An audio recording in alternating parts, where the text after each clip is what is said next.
Welcome to Joshua Shultz's podcast. We'll be covering entertainment, movies, photography, TV shows, and health.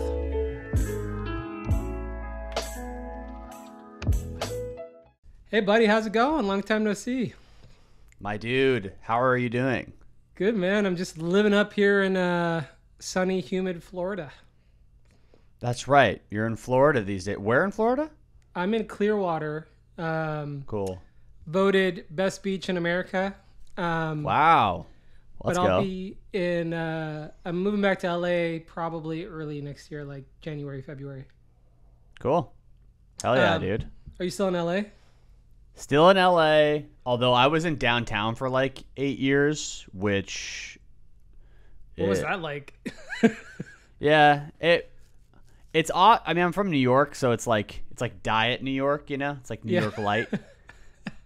But I'm also 2 years sober now, and moving out of downtown was necessary for that, because I think being in your 20s and living in downtown and like drinking and doing drugs are like synonymous. At least for me, they were. And so I was like, oh, I'm gonna get sober. Cool, I gotta get out of downtown, because it's I think that's brilliant. I know that actually when I was in my 20s, I volunteered for rehabs, and the like number one most successful action when somebody's getting sober is to change their environment. Yeah. So I think that's brilliant, because if you stay around the same people and the same sort of triggers, like even for me, it sounds dumb, but like I've been sober for years, but when I wanted to lose weight and get healthy, it was sort of the same approach of like, okay, well, I can't go to a friend's house where I know there's like food I want, or I can't go to a party or some Hollywood thing where they're going to have like, you know, catering. So I would just either go to bed early a lot or hang out with other people that work out and eat healthy. Yeah. And at least is that when you moved to Florida? No. It was when I started when I was in Glendale. Oh, actually, no, Hollywood. I remember I moved to Hollywood February 2020, and I was like, all right, I'm moving to Hollywood. I'm going to be social again and go out. And then pandemic was like a month later or something. Yeah. And then everything shut down. Of I course. used to live right next to, I forget what club that was. I was right across the street from the Fonda. Oh, hell yeah. So like the first month I could like hear music out on my balcony. Davy So, Wayne's? yeah, Is that Davy the bar Wayne's, you were thinking of? right next door to that. I'm telling you, baby. It's old stomping grounds. Old Stomping Ground. But I remember, so during the pandemic, I lost 130 pounds. Hell yeah. So I just took the opportunity to like work out all day, every day, and like eat clean. And I was living with 3 Germans who were also all into fitness. So Wow. and they were like, they would teach me about like structure and schedule, because they're like very German engineer about it. Yeah. We are going to pump you up. Literally, we had a balcony and we put like a boxing bag and like full weights, and because we lived in a Sick. penthouse, so it was like a wraparound That's cool. balcony, and it's definitely interesting, like getting your workout in while watching riots below you happening. Yeah. Yeah. Hey, we got a box when you're back. Oh, dude, yes, and Super down. I was boxing for a minute. I stopped going to like my trainer and stuff, but I still box like just for fun. A little less serious now, but let's do it. so yeah, tell me about your health journey. Yeah, I mean, well, so much of it is tied to getting sober, because, you know, drinking and doing cocaine was not conducive to staying in shape. Just recently ran the LA Marathon. What? Which, yeah, that was awesome. That'll be the last time I ever do that, though. That was fun once, and I'm good. But yeah, it's been completely different. I mean, it's just like, kind of like you said, like I'm not going out, you know, so I'm not around the types of people where like I would be doing unhealthy things. You know, I'm not staying out until 4 a.m. and getting Taco Bell on my way home, or like Postmating, or and then getting to bed earlier, getting up, and just getting more of a routine. Sort of. I mean, part of that is also like getting older. Like being in your mid-30s and getting sober and moving out of downtown all kind of leads to like a healthier lifestyle. I love that, because then it seems more about longevity. And for me, I can't speak for you, but for me, originally it was to get in shape, and then eventually I started feeling good for the first time in a decade, and so then I just kind of became addicted to feeling good. Yeah, completely. Like, waking up well rested with plenty of water and full of energy, like nothing compares to that. I'm always joking that now it's like a witch's brew. I'm always like, oh, how am I feeling? Like, I need some more water. Like, so I'm drinking water, and then like I gotta go pee, and then like I gotta eat some food, and then I gotta have some coffee. But now I'm a little dehydrated, so I gotta have some water. And like I'm the dude who's like showing up to poker night, bringing like, I have this little cooler, this little insulated bag that I bring that has like, it's got a water for me, it's got a little snack for me. I bring like an apple, and then it's got like a little iced coffee. Oh yeah. And I'm like rolling up with all these little things that I'm like, yeah, I just need to like, I need a sip of this. And then like an hour later, like, okay, I gotta have a water over here, and then I'll have a little thing, because I know how to regulate my body and my happiness more, rather than being dehydrated and getting cranky, or being hungry and getting cranky, or getting tired and wanting to leave or whatever. I think that's the hack, because I remember we were doing a short film. I was acting in it, and we had Crafty, but I was bringing all of my own food, all my own meals, my gallon of water, just because like I didn't want to encroach my schedule and diet onto everybody else, and so I let them choose what they want. But while they were munching on super yummy food, I'd pull out my lean chicken and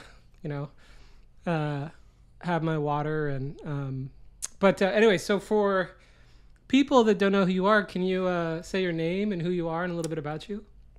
Yes. My name is Bryan Sammis. I make music under the name Olivver The Kid. I've done a ton of stuff over the years. I was in a band called The Neighborhood. I was in a band called Bouquet. I'm currently in a band called 1990 Nowhere. I've been writing songs for the last 8 years for like commercials and TV shows.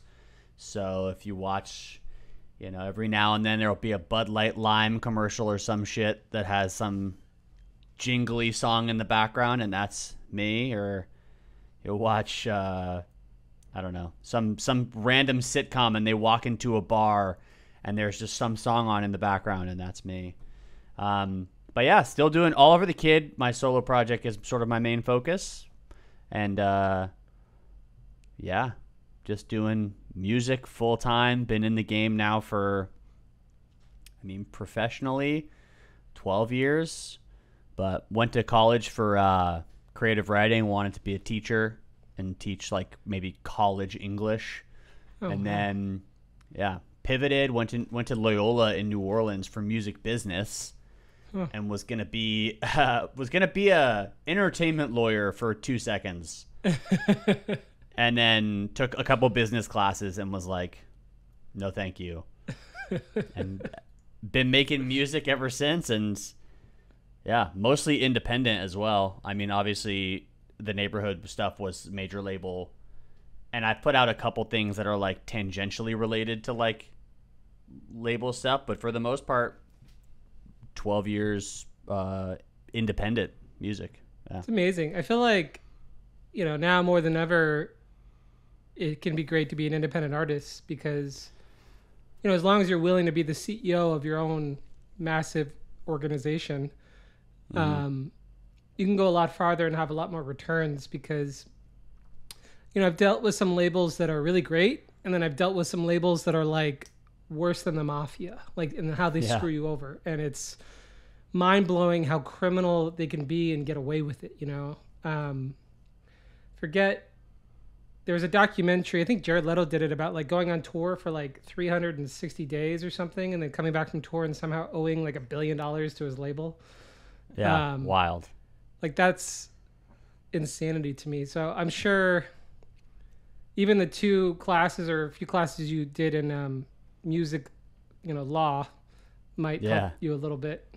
Um, but Yeah, it's also just about like not quitting, you know? I think if you go the major label route, it's easier to get beaten down and have your, future or even immediate future tied to a company making decisions and being, I have friends who have signed to major labels who have then been like shelved, they call it, where like the label doesn't let you put out music, whether they think you need to keep making music or it's not good enough or it doesn't fit into their release plan or whatever, but they'll shelve you for like years. You can't put out music.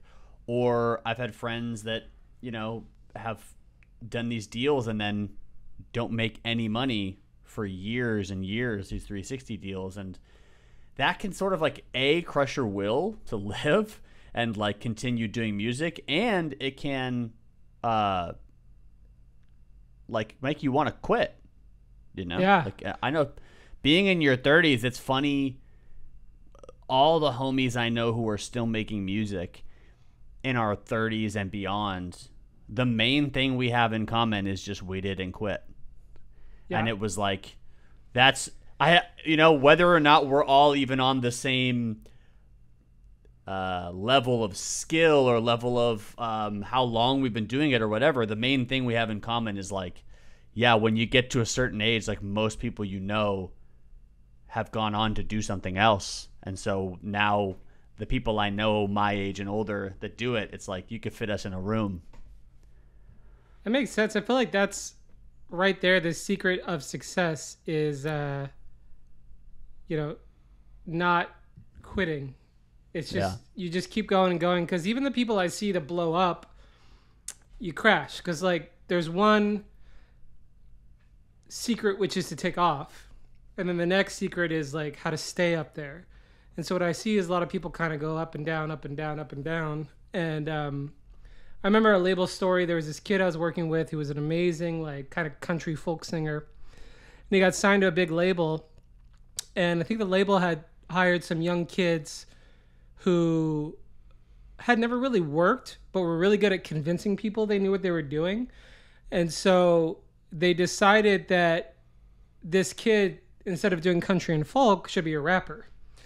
And so they just did a whole rap album. This kid like doesn't know anything about rap, and it was terrible. Yeah. And then ultimately, when it was a failure, they blamed the kid, and then the kid left, just like not even want to be a musician. And I had to like sit him down and be like, there are people that are incompetent and will do disastrous things and shift blame onto others. And sometimes when you're in a big corporation, there's people that are good at what they do, and there's other people that have to justify why they're getting paid and why they have a job, even if it's like total destruction. And he had to kind of take a step back and sort of get re-inspired as an artist and go back to making his art. Now he's doing great again, but he's not on a label. So even that idea of like not quitting is like, like, so you did The Neighborhood. Was that the first major band that you're in that kind of took off, or did you have a band before that? No, I mean, I had bands before that, but nothing even remotely close to, I had like local bands that would play like the local fair would be like the biggest thing we did, or like we'd play around, Los Angeles, San Diego, Santa Ana, Santa Barbara, San Francisco, but that's it. But I left college at Loyola for The Neighborhood with 3 weeks left. Wow. So I had been flying out for like gigs and also like label meetings from New Orleans while everybody else was flying out from LA. And then eventually it was like I had to make a decision, and I put on my best suit at the time, which I'm sure was like what were those like suit jackets they sold at Urban Outfitters, like BMG or whatever. Like I'm sure I was like that, and I went and I saw my dean of my school, and I was like, hey, I have this opportunity, like what do you think? Because obviously like I could stay and finish out, but like my teachers aren't letting me take my finals early, so like I have roughly a month I gotta stay. And he was basically like, you're here for, you're in our music program. He's like, leave. He's like, go do this opportunity. And then if you ever need to come back, you have to retake your last semester, but whatever, you've already gotten into the college, you can come back. And so that was the first major thing, which was wild because having your first major thing be like that successful and like having like pop radio hits and like stuff off the bat is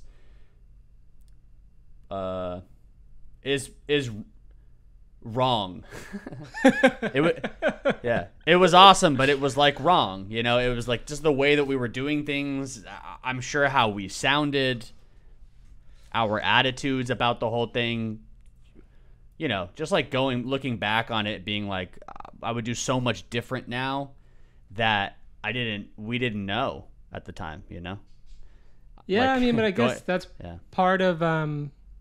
I noticed with me, at least in my journey, art has been like, do something, try to be truthful and authentic, have success, get completely destroyed, brush myself off, learn from that experience or give up, and then go forward again. Especially the biggest thing that I never realized about being an artist was,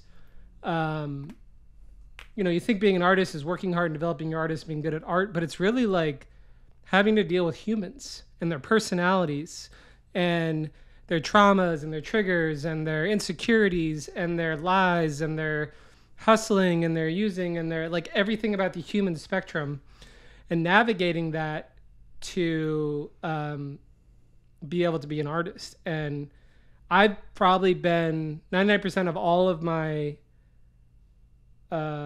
unneeded wasted time or work has been dealing with that aspect of it. Yeah. I've always fell in love with working hard and making art. I mean, I've been up for 4 days straight on a set, happy as a clam, but dealing with like one person with a huge personality problem who's like just destroying everything is so much more exhausting. And so I'm sure being on a label and then you have all this attention and then you have people around you that are like, you're great, or whatever happens, and then eventually if it crumbles down, it's like you kind of have to brush yourself off and hopefully take knowledge and experience and then graduate to the next level. I mean, I don't want to speak for you, but that's kind of what I would imagine. I think it was, everything worked out exactly how I think it should have in my life, at least, with what starting there and being where I am now. I wouldn't want anything to have changed, and I loved having the pressure builds diamonds, adversity breeds character sort of moments, and going down and coming back up. But I do think that there was, just in looking back to it, like, I think we and me back then was missing like guidance, like I really think that as much as like being sharpened on the shards of disappointment and being, built up from bad things happening to you, I don't think that has to be true for everyone. And I think in looking back, I'm like, I mean, I'm glad things worked out the way they did. I'm very happy where I am now, but I do think like, dang, we could have had like, if somebody would have just kind of wrangled stuff and like gotten us in a, in a room, and I don't know, like put some blinders on, even if, across the whole spectrum for sure, but like even if just thinking about like the live show, like just having some, like now knowing like my homies who are like MD musical directors, and like just like getting in rooms and like with people who have ideas and people who have constructive criticism too, having somebody, I have this buddy Eric who will tell me sometimes, like that take wasn't good, like let's do it again. And I love that, because that's like telling somebody they have food in their teeth. It's being like, and please do tell me. Like, I'm the kind of guy, like, if I'm out and I have food in my teeth and you're my homie, like, tell me immediately. I'm not going to get, like, ashamed or weird about it. I'll be like, oh, my God. Like, Let me get this out. And I feel the same with music. Like, I just wish somebody would have been like, yo, don't run your backtracks off of an SPD. Like, I was running my backtracks off like an SPD SX that's like not stereo. It's like a mono feed to front of house that he then has to make stereo, and it sounds like shit. And like the tracks aren't separate, so he's getting one feed, so he has one knob to turn the volume up and down, and it's just like doing that. Like, that's the way I'm running backtracks, opening up for like Imagine Dragons at like arenas to like thousands and like tens of thousands of people. Like, I'm running the backtracks off an SPD, and no one sat me down and was just like, brother, here's a fucking MacBook Air from Columbia Records who you're signed to. Like, put the shit on this. Take, have there be a drums and guitar and vocal and all your backtracks and shit. Send that to front of house. Have him so he can mess with it.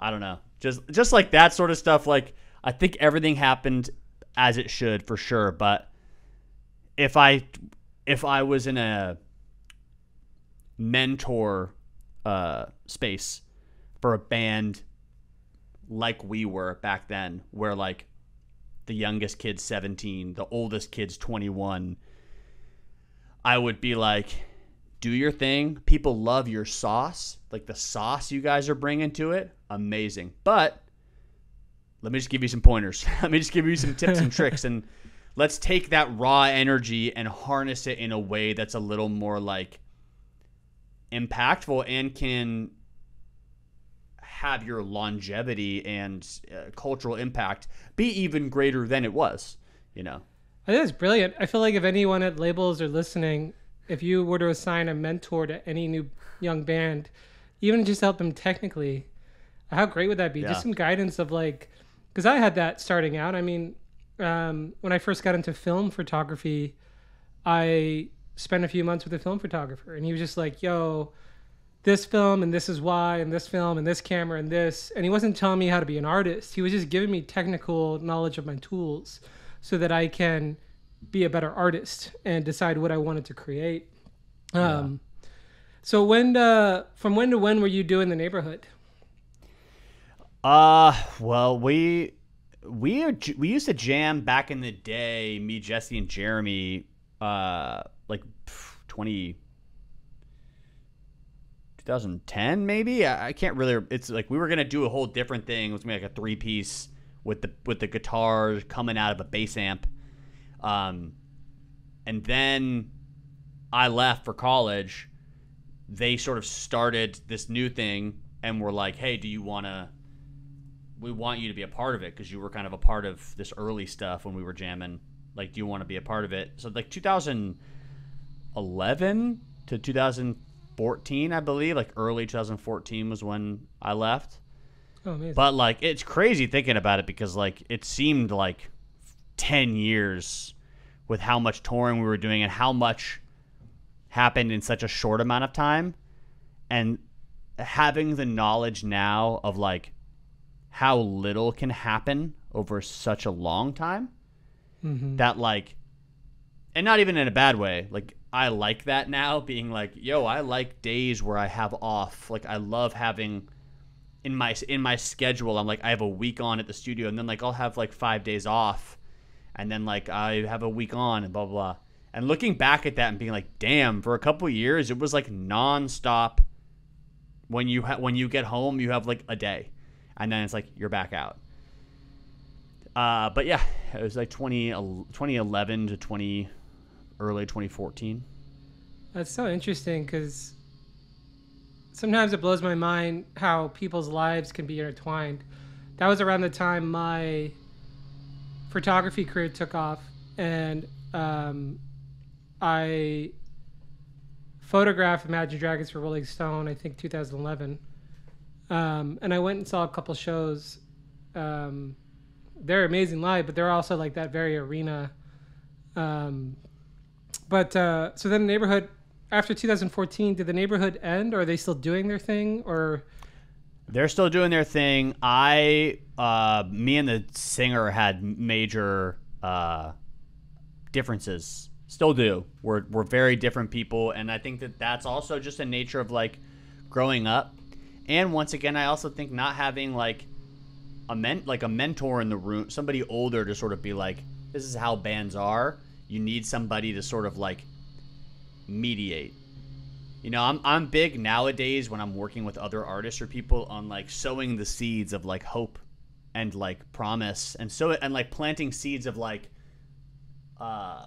inspiration and like belief and like this is gonna be good, and not fucking like if somebody comes in with a song and I'm not huge on the song, having the finesse to be like, what do I like about what's going on here? How can I sort of compliment sandwich, take these person's raw strengths to a 10 without damaging their ego or sowing the seed of doubt and being like, I don't like this. Because I know how hard it can be for people to come back from that. And I think back then we just didn't have the tools as grown-ups to figure that out, and we didn't have somebody trying to help us figure it out.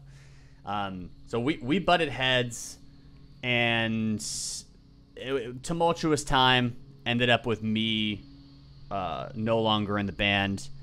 They're still going, but I was there. Yeah, I was there for the first EP album, 7-inch, and then I helped with a couple songs on this like mixtape that they ended up putting out. But then that was it for me. Off to do my solo thing.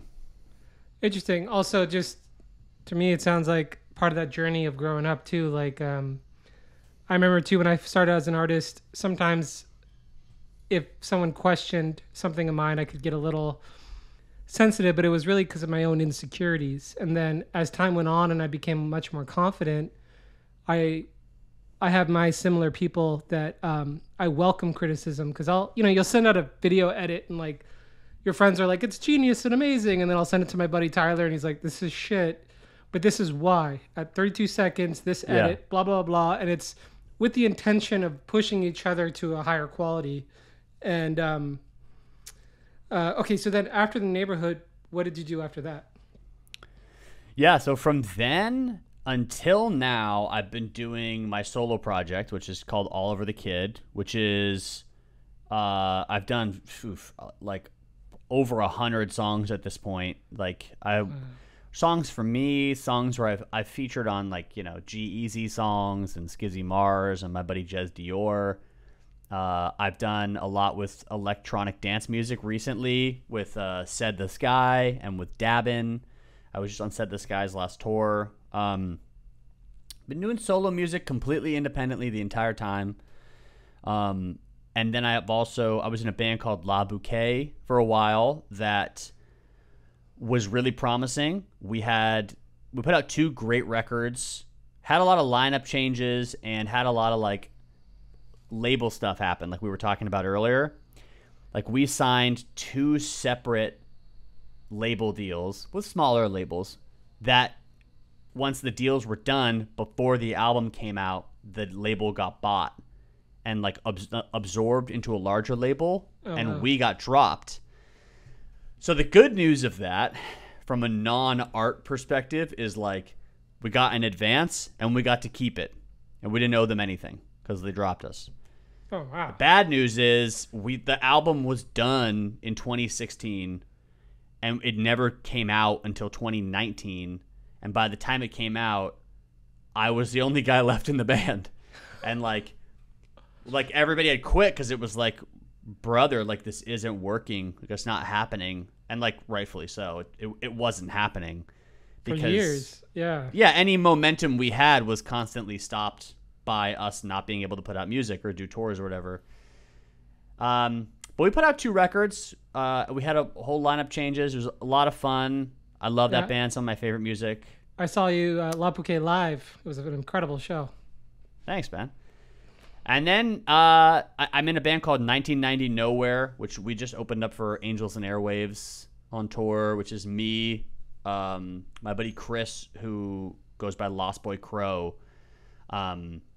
It's me and him, so there's 2 singers, so it's like a sort of a dual, sort of like a Blink-182, 2 singers, indie rock, like sort of like if Weezer had 2 singers, sort of a vibe. I still do that, but that is more so like we both have a lot going on, so it's sort of whenever it can happen.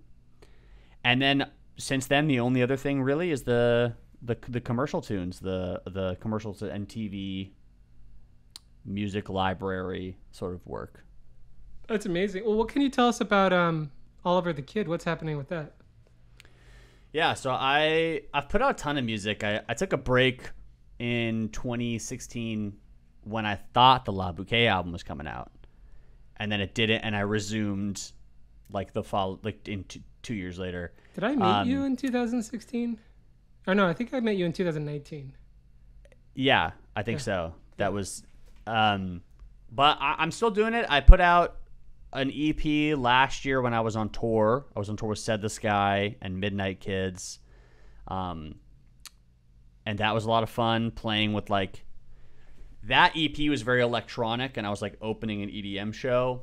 And then I'm in the midst of releasing singles from my next EP, which should be out in October, which is like more rock stuff, sort of more me getting in touch with like, hey, if I was going to play a show not on an electronic artist's bill, what would that look like? Like, where are my strengths, you know? And so I'm like, drums. I'm a great drummer.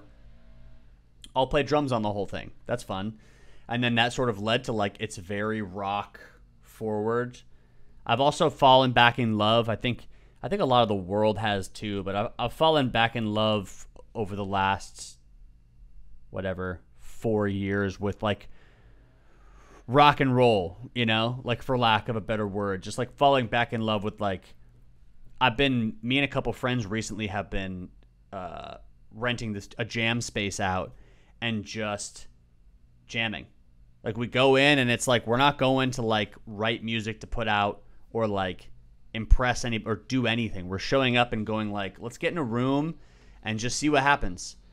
And it's been beautiful to sort of reconnect to like that kid in a garage when I was 16 making music with no ulterior motives other than I love this shit. Oh, that's so like, cool. And it makes me happy to do it.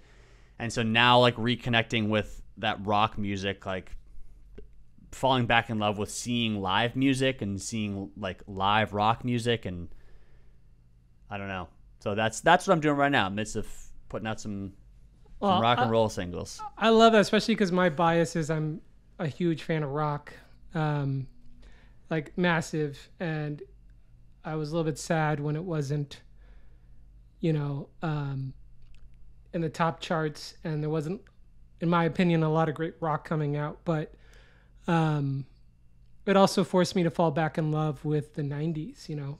From grunge to hard rock. I just didn't realize how great we had it in the 90s and some of the early 2000s. So when I hear you jamming in the garage, my mind immediately goes to like, I wish I was the fly on the wall with a camera. You know what I mean? Like those old like Beatles film documentaries of them just like fucking around trying shit, and then you all of a sudden see them starting to form some huge hit song that we all know. Yeah. I was talking about it the other day with somebody where like when's the last time it's kind of like a two-pronged discussion where like it started out with us being like, when's the last time a rock band became huge?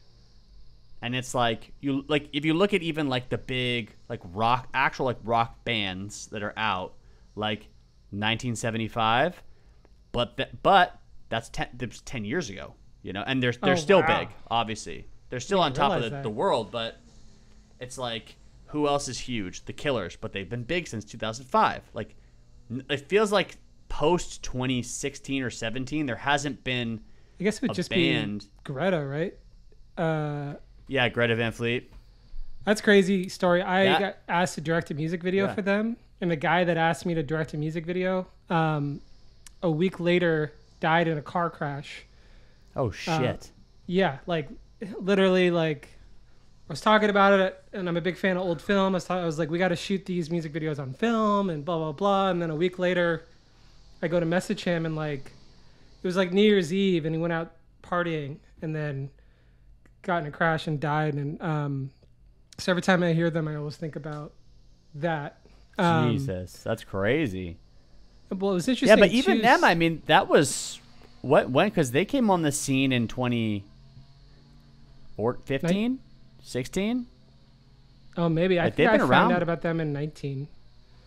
Yeah, they've been around for a minute. That's why I'm just kind of like, it seems like the world is like, even if though people are back on like the rock train, like a band hasn't gotten like the treatment, you know, like Blink-182 comes back and does a massive tour, and it's like rock is thriving, but Blink-182 has been big since 2000, you know, like when is the last, I don't know. It's interesting because so much music nowadays is, I struggle with music, like music's good. Like so much music is good that like at a certain point you're like, what is it that I want? You know, like finding good music isn't hard anymore. Right. But now it's like, yeah, I'm much like you said, being a fly on the wall of like a band jamming in a garage.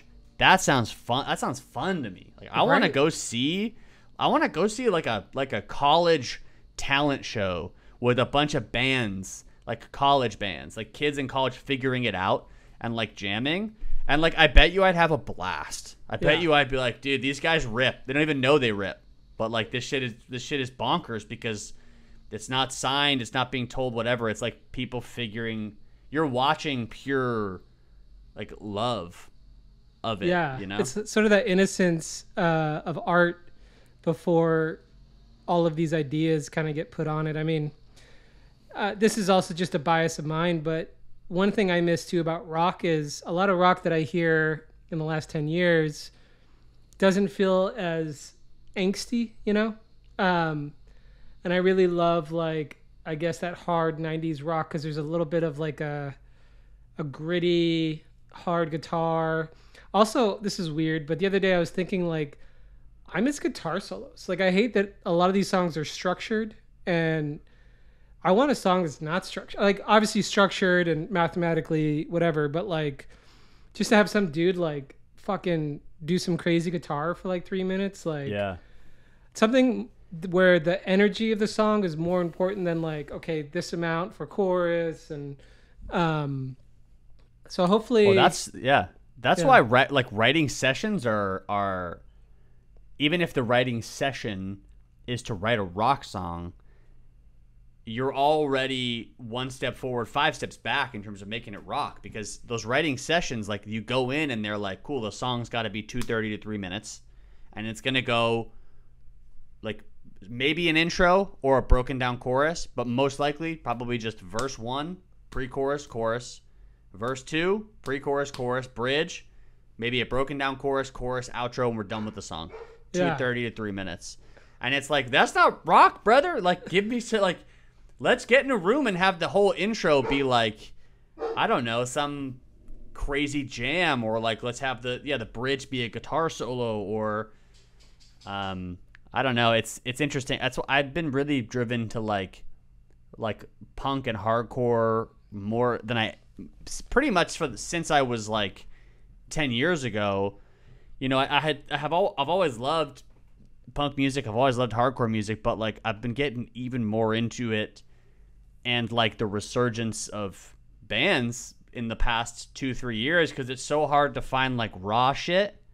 And like, you know, you have a lot of stuff in mainstream or on Spotify or, you know, in the cultural zeitgeist that's like a guy with a guitar and it's like, it's rock. And then you listen to it and you go like, brother, this is a pop song, but you just put, you know, a guitar through not even a real amp. You just plugged it straight into your computer and found an amp plug-in and you played some power chords, and it's like, we're calling that rock now? Like, so I've just been getting even more into that because I'm like, I'm so starved for the raw shit. Like the people who really are like, I love this. Yeah. And I want you to hear how much I love it.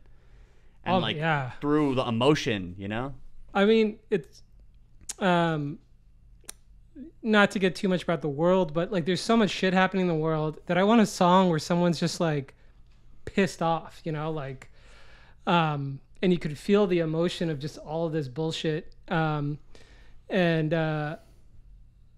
know, I don't want a popped, well mastered guitar. Like, give me a guitar with a few strings on a piece of wood, or record the guitar to a tape, with no digital, and like I want to feel the grit. And to me, that just feels like it's, if I was a musician, which I'm not, I bought a guitar and I like to play it just sort of to understand more about what a musician is. But I have so much respect for people that do their thousands of hours of practicing, but like something where it's almost like forget about all the rules and just take an emotion and then just fucking like break the rules, scratch the guitar. I even do that sometimes in photography. Like I'll shoot somebody on expired film or mess up the Dude, I shutter remember speed. we did that. Yeah. And it was awesome. Those are like my favorite photos. I remember looking at your photos and I was like, one, these are some of my favorite photos I've ever taken. And two, I'm like, I want to make 20 album covers just with these photos of Bryan. Yeah. Some of those on the expired stuff was like, when you sent it, I was like, whoa. I was like, this is, I don't know what I had never seen. And I was like, this is fucking sick. Because it's about the emotion. Yeah. And I think I was only able to achieve that because you and I had gotten coffee before and I'd kind of got to know you a little bit. And it wasn't just like this stranger showing up and sort of the superficial. It was like I understood you a bit and there was a bit of a trust. And so I was like, I don't want to give this guy some sort of polished turd. You know what I mean? Like, yeah, I want to like fuck it up a little bit, but really come at it with emotion. And, I feel like old Rage Against the Machine really did that for me. It was just like, yeah, you hear about so much crazy stuff that truly like makes you angry, and then a song almost like connects to you. And I don't know a whole lot of bands today, and I could be wrong because I don't know every band out there, but I just did a music video for a punk band called MXPX, which love MXPX, hell yeah, which I love, and they're really great guys. And I got to spend a few days with them, and they released their new album, and the album has a lot of that old punk angst that I love. And so that's kind of the only thing recently I've been listening to at the gym. It's like MXPX, which is their new album that just came out, and Rage. Yeah. But at the end of the day, like, I just love artists that come at it with an authentic emotion as opposed to like, I need to make a hit song, or yeah, I need to make a pop song, or this needs to go viral, or it's just like, fuck that. Go in there. Same with actors. Like, actors have to portray a character in a way. They have to find the authentic, truthful, and embody that, and then resonate. And but going back, I think people are ready for it too. I think people want that, like what you're talking about, what I'm talking about. Like, I actually genuinely think that a lot of average people out there want that, and they're just like, it's funny because you can kind of see it with Turnstile right now, because Turnstile's having a moment, and they've been a band forever, punk band from Baltimore, and they're fucking sick. But they just went on tour with Blink-182, and they played Coachella, and they were on Jimmy Kimmel or Jimmy Fallon or something, and then they did an NPR Tiny Desk, and so like they were put in front of culture, and they were said like, this is the moment right now, and people globbed onto it. People are like, I love this.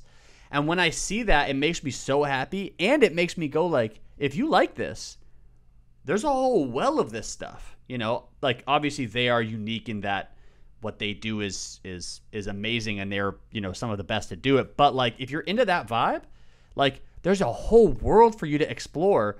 But a lot of like culture and the powers that be, or like the world at large, isn't necessarily putting that stuff in front of you. Whereas I think the difference was like in the 90s, in the 2000s, like I'm coming home from school and you turn on the radio and it's Linkin Park, or you turn on MTV in the 90s and it's Nirvana, and you turn on Metallica is treated as a pop band. Metallica is playing all these late night things, and like you sort of get the nod. Like, it seems like the general population gets the nod to go like, it is acceptable for you to open this door.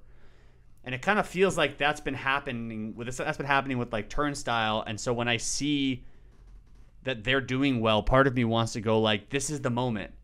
But I just don't trust, like, not that radio is like the thing nowadays, but I don't trust that like it's gonna ever be given the true treatment that it used to be, or that it deserves, or that like you see what happens when it is given that treatment. You see, like, Turnstile is getting that love. Knocked Loose played Coachella. They're getting that love. Scowl played Coachella. They're getting that love. And then you see how many people like it because they don't know. They go, like, what is this, like, Knocked Loose, this metal band playing Coachella? And they go, like, what is this? I love this. Yeah. And now they're blowing up. And it's like, there's a whole world ready for that door to be open. And it would just make me so happy because it's kind of what you're talking about, like the rage, I guess the machine of it all, like those bands, like, they're out there and it's right at our fingertips, but it's just not like crossing that cultural threshold. I think you're right, for whatever though. Reason. I think people are starving for it, but I think the current system isn't set up to take risks. They're sort of set up to look at streaming stats and regurgitate. But I think if like these rock bands all just came at it hard and produced great stuff, and not to sound too cheesy, but if like the fan base listened to it and shared it and consumed it, like it's because if the fan base is demanding this quality and they're consuming it, then the suits and all the system will be forced to listen. But until then, it has to have this like ground, like this roots uprising of like I didn't even know half those bands. You said I'm gonna look them up after this, and now I'm gonna start listening to them. And because if I go on any sort of regular platform to find music, it's whatever they're pushing, and 9 out of 10 times, or 10 out of 10 times, I don't like it. It's not my thing. So I just listen to the same shit from 20 years ago. So unless I meet a band that I work with, like I remember 1975, when I first shot them, I sound like an asshole saying this, but when I first heard the name of the band, I was like, that's a stupid name for a band. And then I met them and they were like the sweetest guys, and they were huge movie fans. We talked about movies, and then I went home and I listened to them, and I was like, this was like when Chocolate was out and Sex, and I was like, these guys are amazing. These guys rip. Yeah. So I guess it's that exposure. And, after the pandemic, like one thing that made me really happy was how hard live music came back. Like people were so hungry for shows. And I've been in Florida, but I'm lucky that some bands that I love are coming through.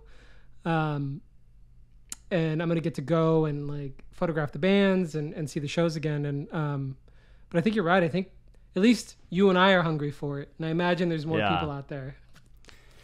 You have to believe it. You know what I mean? I have to believe that when I go into like the studio or whatever and be like, people are ready for this. If I want to do something more rock or whatever, I have to believe that, because it's like, I don't want to second guess.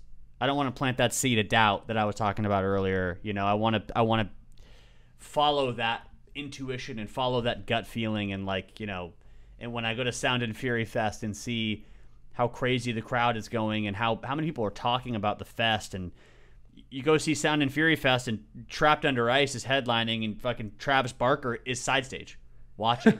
And it's like, I'm going like, yes, see, like people are ready. Like people are like, let's get this stuff into, with hardcore specifically, there's a big air of like gatekeeping, but like, I don't believe in that stuff. I don't believe in gatekeeping, but also like, not even just hardcore, but even just like rock and roll. Like I hear just like straight up rock and roll bands, and I'm like, this is awesome. I want more of this, or like shoegazy shit. And I'm like, this is fucking rad. Like this is new and fresh, but catchy too, and you got to believe that people are going to want that. Otherwise, I don't know. Otherwise, Otherwise, it looks bleak from my position, Yeah. Because I go on and I listen to stuff on Spotify with a lot of my friends, and they'll be like, "Oh, this came out and this came out," and we'll bop around and listen to stuff, and it's like we're coming to a point in time where like none of it's bad. You know what I mean? Like it's all good. Like I'll listen to something and be like, yeah, it's good. Like, and this is good, and this is good, and this is good, and it's all good.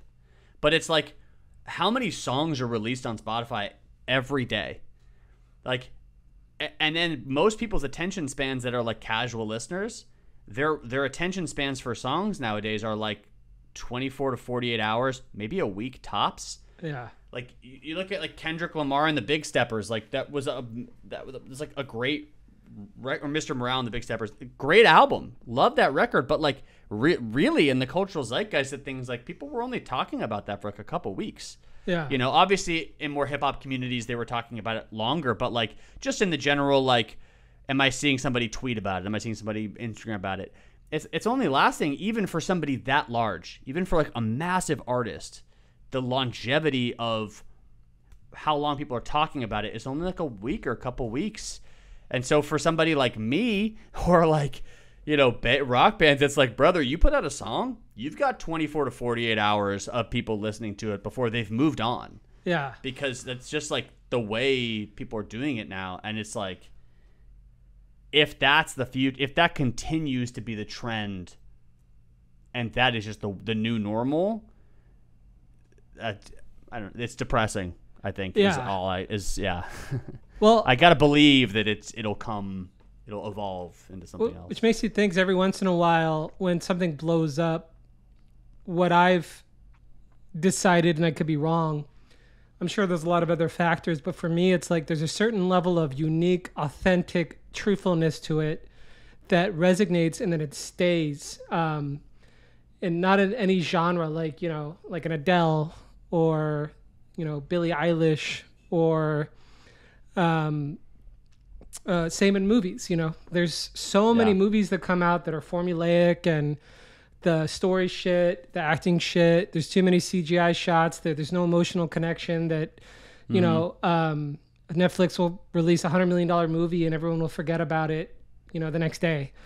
And then every once in a while somebody will make a movie and it resonates. And so somebody asked me once about purpose as an artist, and it's like, if I ever found myself in the beginning like trying to be big or trying to make it, nothing would happen, everything would be shit. But if I was like, I want to make something that I love and that truly feels authentic to my soul, and I put in the blood, sweat, and tears, that seems to have longevity. And some of it doesn't, but that's okay because it's important to me. And then some of it does. And the thing I liked about the show I saw live with you is, because I've had the opportunity to photograph so many bands, and again, I'm not saying this is a good thing that I do, but sometimes I'll judge a band by how they perform live, compared to like how I hear it on a record that could be produced or whatever. And when somebody really has an emotional response to me live and I connect to that, like, I have so much fucking respect for that band. And when I saw Bouquet, that was one of, I think, 3 shows where I got goosebumps.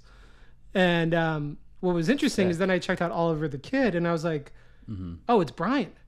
Bryan is now doing this in Olivver the Kid. It's not like, you know what I mean? Like, you can carry that on. And that's the great thing about you as an artist is, I remember I had a few people steal some like photo shoot ideas or concepts or music video concepts or even movie concepts for me and try to go make it. And people were like, why aren't you mad? And I was like, because they have to steal.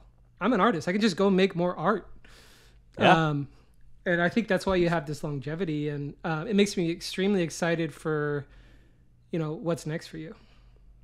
It's that reminds me of the there's a Circa Survive quote that I love from Anthony Green, where he says, my mind's not a well, it won't run dry.